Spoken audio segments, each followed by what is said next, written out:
നമസ്കാരം. ജനാധിപത്യം നമ്മുടെ രാജ്യത്തിന്റെ സൗകുമാര്യതയാണ്. അത് നമ്മുടെ ഭരണഘടന നമുക്ക് ഓരോരുത്തർക്കും നൽകുന്ന അവകാശവുമാണ്.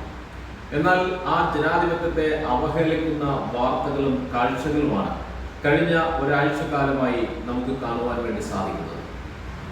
മെയ് മാസം 4-ാം തീയതി കേരളത്തിലെ തെരഞ്ഞെടുപ്പ് വിധി പുറത്തു വന്നപ്പോൾ 102 സീറ്റുകളുമായി കോൺഗ്രസ് നേതൃത്വം നൽകുന്ന UDF ഒന്നാമതെത്തുന്ന സാഹചര്യം നമ്മൾ കണ്ടതാണ്.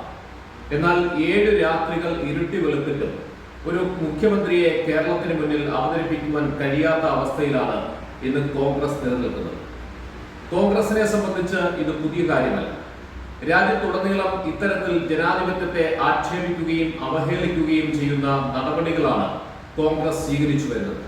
അതിന്റെ ഏറ്റവും അവസാനത്തെ ഉദാഹരണം മാത്രമാണ് കേരളത്തിൽ സംഭവിച്ചിട്ടുള്ളത്.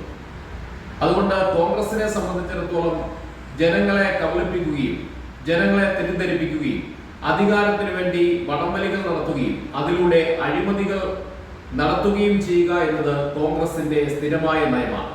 അതിൽ ഇന്നുവരെയും ഒരു മാറ്റങ്ങൾ ഉണ്ടായിട്ടില്ല എന്നതും മാറ്റം വരുത്തുവാൻ കോൺഗ്രസ് തയ്യാറല്ല എന്നതുമാണ് കേരളത്തിൽ നടന്നുകൊണ്ടിരിക്കുന്ന സംഭവ വികാസങ്ങൾ സൂചിപ്പിക്കുന്നത്.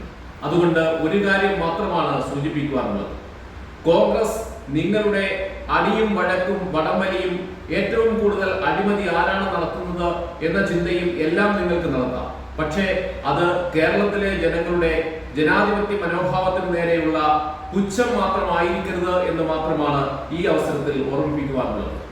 ഇനിയെങ്കിലും ജനാധിപത്യത്തെ മനസ്സിലാക്കി കേരളത്തിലൊരു മുഖ്യമന്ത്രി ഉണ്ടാകും എന്ന് മാത്രം പ്രതീക്ഷിച്ചുകൊണ്ട് നിർത്തുന്നു. നന്ദി, നമസ്കാരം, വന്ദേ മാതരം.